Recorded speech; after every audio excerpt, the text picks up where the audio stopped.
কালনাগ একটা সন্তান হয়েছিল, তারপর তো জঙ্গলে রাখি আইছে। এটা মানুষের বুঝিনি, সাপ জমা পায়।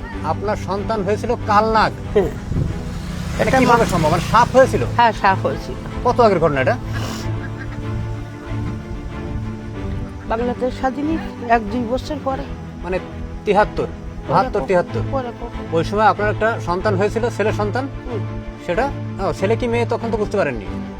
একটা ছেলে মানুষ আর একটা ছেলে সাপ জমক হয়। জমজ হয়েছিল হয়। একজন। মানুষটা আগে হয়, সাপটা পরে হয়। মানে মানুষ- সাপ আপনার গর্ভ থেকে ভূমিষ্ঠ হয়েছিল? হুম। সাপ, সাপ কালনাগ। হুম। তারপর কি করলেন? জঙ্গলে রাখি আইছি। কোন জঙ্গলে? করম জল। মানে এটা কি বিশ্বাস করার মতো?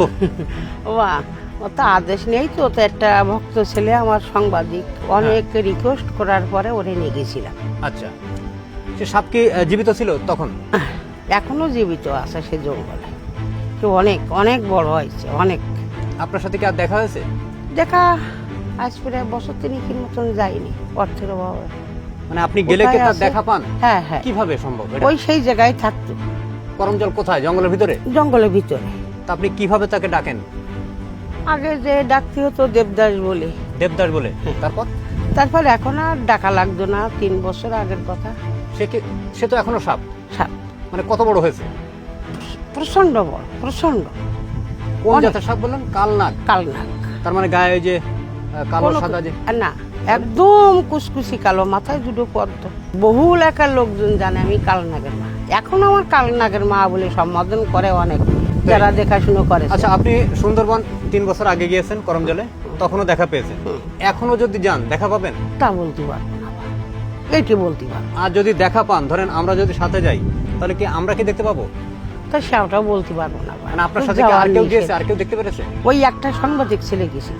সে কি দেখতে পেয়েছে? হ্যাঁ, দেখতে পাইছিল। সে তারে বলিল যে দাদা তুমি তো মার সঙ্গে আইছো, হ্যাঁ। তা যদি বলো তাহলে কিন্তু সর্বনাশ। তাই? তা হয়তো মনে হয় কারোর সঙ্গে বলিল কি জানি না, সে মারাই গেল, স্ট্রোক করে সে সাংবাদিক মারা গেছে? মারা গেছে। কত আগের ঘটনা এটা? এটা 12-13 বছর আগের কথা, 10-12 বছর আগের কথা। আচ্ছা, সেই কালনাগ বা আপনার সন্তান দেবদাস আপনাকে চিনতে পারে গেলে? চিনতে পারি মা না আমি বাবা। 8 মাস আমার বুকে দুধ খাইছিল। ওদের দাঁত তো খুব সুইর মতন চেকন চেকন। হ্যাঁ। তো ওরা চিহ্নত রেখে গেছে 2টা স্তরে। তাই? তারপর তাকে জঙ্গলে কেন রেখে আসলেন? ও আর এক কাহিনী বা, মানুষ তো ভালো না। হ্যাঁ। এক্সিবিশনেতে নিয়ে যা চাইছি, ওই গোলাই করে নিয়ে গেছিলাম হ্যাঁ, গেছিলাম হচ্ছে খালিশপুর। হ্যাঁ। এখন এইরকম তোমাদের মতন এইরকম হ্যাঁ। এরা, তো ওরা নেওয়ার কথা বললো। হুম। তা আমি দিতে শিকার না। তারপরে উনি রাত্রিরে আমার আদেশ করলো, মা আমার করমজল করমজল রেখে আসলেন? রেখে ওইটাই রেখে। আচ্ছা, করমজল যখন রাখতে গিয়েছিলেন, আপনার সাথে আর কে ছিল? আমার ভক্তবিন্দুরা ছিল তাই? 4 জন।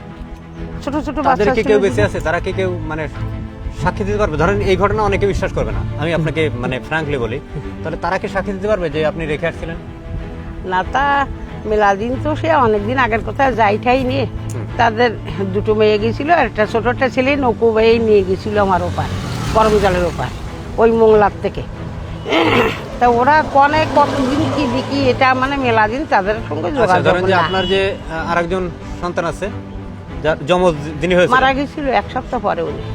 আমরা আবারও আসবো, আপনার কাহিনী শুনবো, এবং যারা কয়েক কাহিনী আর কি 2-1 জন বলবে, সাক্ষী দিবে, তাদের বক্তব্য নেব, যাতে মানুষ আপনার সম্পর্কে আরো জানে, এই সম্পর্কে আরো বেশি জানতে পারে, বুঝতে পারে।